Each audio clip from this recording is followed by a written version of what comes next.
Alright, okay, so here's another one, guys. Here we go again. This whole New York City shooting of Vassal, the bipolar man who was holding a metal pipe that people thought was a gun.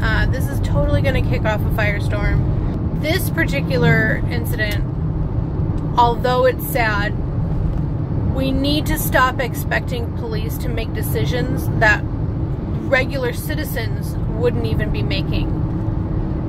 This man is walking around holding what people think is a gun, and he's acting like it's a gun, pointing it at people, pretending it is a gun.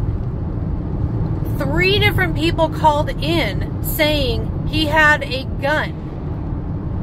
So the police are responding not to a mentally disabled person at all. It's not an emotionally disturbed call. None of that. There is a man with a gun. The police do what they're supposed to do in that situation. 5 police respond, and 3 of them shoot. 10 shots were fired from 3 different officers. That's not a lot of gunshots per officer. I mean, come on, guys, think about it. Think about all of the people that called into the police department to report this man walking around with a gun. Every single one of them thought it was a gun. They didn't call saying that there was a man who was acting like he had a gun, but really had a metal pipe. They didn't call in saying there's a man who has bipolar issues, who's acting a little irrational. That's not what happened.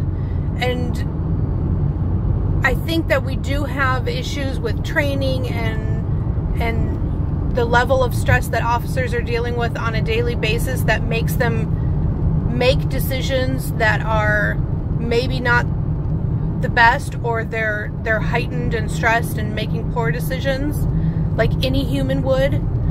But this particular call, although it's sad, is not one of those calls. The man had a pipe and was pretending it was a gun, guys. Come on. They do not need to stand there and take a bullet for you. They don't need to do that. They have every right to shoot and protect themselves from somebody who has a gun. Any one of those people that was confronted by Vassal, this guy, any one of them, if they had a gun, could have shot him. Any one of them, for the way he was acting. And it would have been within the law, because all of the video evidence shows that he was acting irrationally and pointing what was perceived to be a gun at people. It's sad that he died.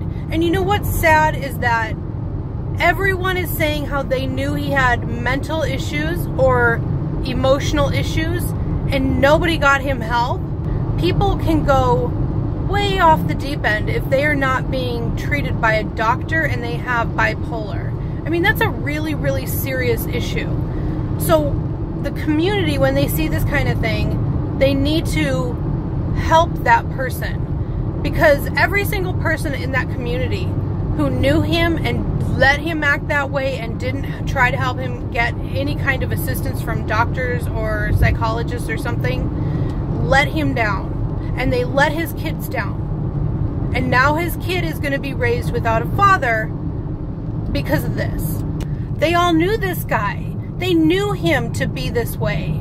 Bipolar, that is such a serious thing. You go from the highest of the high to the lowest of the low. And he was at his lowest point, where the rest of the community thought he had a gun and he was going to harm people, and the police responded with the exact amount of force that they needed to, given what they were told and what they thought they saw. So we need to start supporting them in the decisions that they make.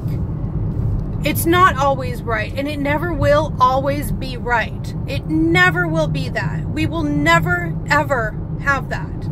There were 3 different people that called in saying this man had a gun. So obviously people are thinking he's armed, and he's walking around pretending like he had a gun. It's not like he was walking around with a cell phone not pretending it was a gun. He had a pipe in the shape of a gun, pretending it was a gun. You know, I mean, we've got to get past this constantly blaming the cops. Sure, blame them when there's problems.